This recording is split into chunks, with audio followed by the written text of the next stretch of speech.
আশ্রমে এসেছি। এই আশ্রমটা কিন্তু সকাল 8টা থেকে 12টা এবং বিকেল 3টে থেকে 5টা পর্যন্ত খোলা থাকে। তোমরা এই টাইমে আসলে কিন্তু অবশ্যই এই মন্দিরটা বা আশ্রমটা দর্শন করতে পারবে। এবং আশ্রমের ভেতরে অসংখ্য সুন্দর সুন্দর ঠাকুর দেবতা ছিলেন, যাদের ভিডিও আমি তোমাদের এই ভিডিওতেই শেয়ার করে দিয়েছি।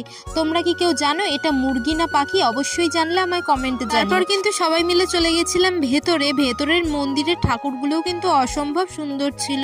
আর তোমাদের আমি আগের মিনি ব্লগেই জানিয়েছিলাম যে এখানে আসতে হলে একটি ওড়না তোমাদের ক্যারি করতে হবে, কারণ মাথায় কাপড় না দিয়ে কিন্তু মন্দিরের ভেতরে কিছুতেই তোমাকে প্রবেশ করতে দেবে না। মন্দির দর্শন করে আসার পরে কিন্তু আমরা বাইরের আরো কিছু মন্দির ছিল যেই দিকটা খুব সুন্দর করে সাজানো ছিল, তো সেই দিকটাতেই চলে গিয়েছিলাম। দেখো সন্ধে হয়ে যাওয়ার মুখে কিন্তু সব মন্দিরের লাইটিং গুলো জ্বালিয়ে দেওয়ার পরে কত সুন্দর লাগছিল।